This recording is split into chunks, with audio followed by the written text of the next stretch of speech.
আসসালামু আলাইকুম সবাইকে। নতুন আরও একটি ভিডিও নিয়ে আমি আপনাদের মাঝে চলে আসলাম। তো আজকের ভিডিওটা হচ্ছে আমার নিত্যদিনের রান্নাবান্নার একটি ভিডিও। তো যারা আমার রান্নাবান্না দেখতে পছন্দ করেন তারা অবশ্যই আমাকে ফলো করে আমার পাশে থাকবেন, যাতে আমি সকল ধরনের ভিডিও দেওয়ার সাথে সাথে আপনাদের কাছে পৌঁছে যায়।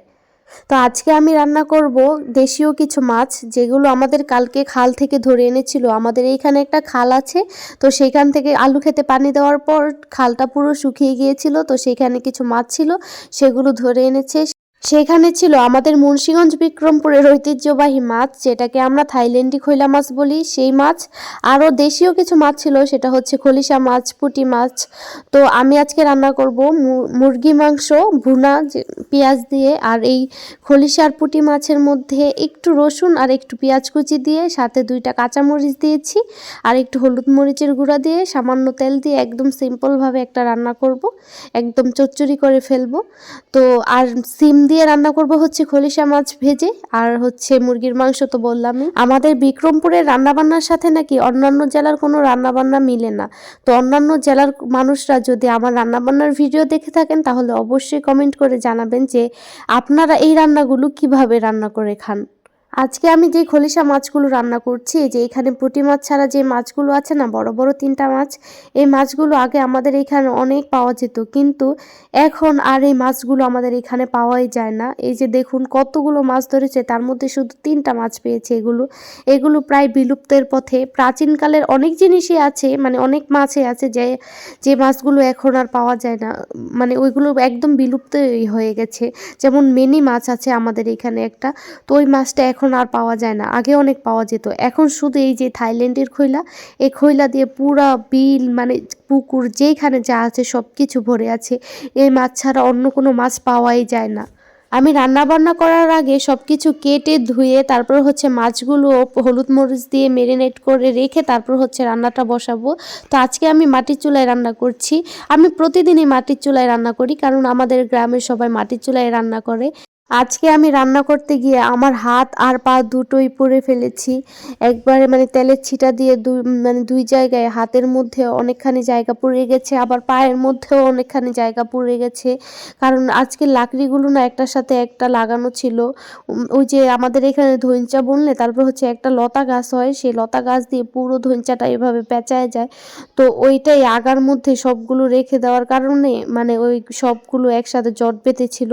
তো ওইটাই মানে ইয়ার মধ্যে দিতে গিয়ে আর কি চুলার মধ্যে আগুনটা উপরে উঠে যায়। তো আমি ওইখানে গোস আর কি ভাজার সময়, মানে দেওয়ার সময় ওই আগুন উঠে যায়, ওইদিকে তাকিয়ে তারপর হচ্ছে গোসগুলো দিতে গিয়েছিলাম তেলের মধ্যে, আর তেলের ছিটায় এসে আমার হাত এবং পা দুটোই পুড়ে গেছে। অনেক জ্বালা পোড়া করছে এখন পর্যন্ত। আর দেখুন মাছ ভাজতে গিয়ে আমার মাছের এই কী অবস্থা হয়েছে। আমি প্রথমে লবণ দিয়ে নিয়েছিলাম, তারপরও কেন এভাবে মাছগুলো লেগে গেছে আমি বুঝতে পারি নাই, মানে আমার ধারণার বাইরে আর কি। তারপরেরগুলো সব কিছু ঠিকই ছিল, কিন্তু প্রথম খোলায় আমি যে মাছগুলো দিয়েছিলাম সবগুলো লেগে গিয়েছিল কড়াইয়ের মধ্যে। তো তারপরে আমি সেগুলো উঠায় রাখছি।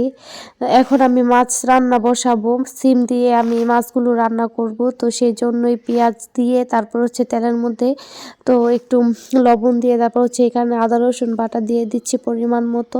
তারপর হচ্ছে আদা রসুন বাটাটা একটু ভাজা ভাজা হয়ে আসলে আমি একটু পানি দিয়ে তারপর হচ্ছে হলুদ গুঁড়ো, তারপর হচ্ছে মরিচ গুঁড়ো, তারপর ধনিয়া গুঁড়ো সব কিছু দিয়ে তারপর হচ্ছে ভালোভাবে কষাবো।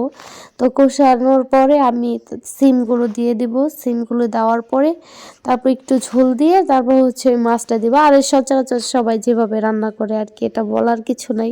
রান্না বান্না এখন সবাই পারে মোটামুটি, আর না পারলে ইউটিউবে অনেক ভালো ভালো রান্না দেখায়। আমার মতো এমন রাঁধুনির রান্না না দেখলেও হবে। তো কি করব, শখের বসে আর কি একটু ভিডিও করি। রান্না করতে গেলে একা একা বোরিং লাগে, অনেক ভাল লাগে না। তাই একটু ভিডিও করলে অনেক সময় কেটে যায়, আর মনে হয় যে তাড়াতাড়ি রান্না বান্নাটা শেষ হয়ে গেল।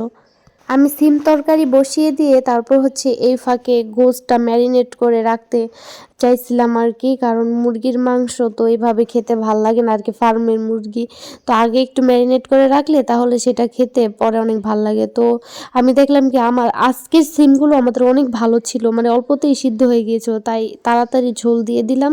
তো তারপরে হচ্ছে আমি পরের প্রসেসিংটা শুরু করছি আর কি, মুরগি ম্যারিনেট করার পরের প্রসেসিংটা। তো কেউ আবার এতটুক জিনিস দেখে ভাববেন না যে এত অল্প রান্না করছি কেন, কারণ আমরা মানুষ মাত্র 3 জন মানুষ, এত বেশি রান্না করলে আমাদের খাওয়া হয় না, এই জন্য আমি অল্প অল্প সব কিছু রান্না করছি। তো এই তো এর মধ্যে আমার তরকারিও হয়ে গেছে, এবার হালকা একটু জিরা গুঁড়া দিয়ে তারপর হচ্ছে আমি নামিয়ে নিব তরকারিটা। তারপর হচ্ছে আমি মুরগির মাংস বসাই দিব, ওই পাশে আমার ভাতও হয়ে গেছে। তো আমি ভাতটা ঠিকায় বসিয়ে দিয়ে তারপর হচ্ছে আমি ওইখানে পানি বসিয়ে দিব গোসল করার জন্য, গরম পানি। কারণ এখন যেই পরিমাণে শীত পড়েছে ভাই, গোসলই করতে ইচ্ছা করে না, গরম পানি ছাড়া তো গোসল করাই যায় না। টাঙ্কির পানি এত পরিমাণ ঠান্ডা হয়ে থাকে, মনে হয় যে বরফের টুকরো পড়তাছে, আর মাথায় দিলে একদম মাথা ভার হয়ে আসে। আর যে পরিমাণ ঠান্ডা লেগে আছে, গরম পানি ছাড়া গোসল করা তো একদম অসম্ভব ব্যাপার। তো এই জন্যই গরম পানি বসিয়ে দিয়েছি এক পাশে, আর চুলা তো এক পাশটা খালিই যাবে, কারণ কারণ আমি দোয়াইক্কা চুলায় রান্না বসাইছি, এটা আমাদের এইখানে দোয়াইক্কা চুলা বলে। তো এক পাশে তরকারি হচ্ছিল, আরেক পাশ খালি যাবে, সেই চান্সে আমার গরম পানিও হয়ে গেছে। আমি রান্নাবান্না শেষ করে সাথে সাথেই গোসল করতে পেরেছিলাম এই গরম পানিটা করার কারণে, নয়তো গরম পানি করতে আরও বেশি সময় লাগতো আমার। তারপরে গোসল করতেও দেরি হয়ে যেত, আর চুল তো শুকাইতেই চায় না, চুলের ভিজার কারণে আরও বেশি শীত করে, শরীর কাঁপিয়ে কাঁপিয়ে শীত আসে। তো এই তো আমার তরকারির ফাইনাল লুক।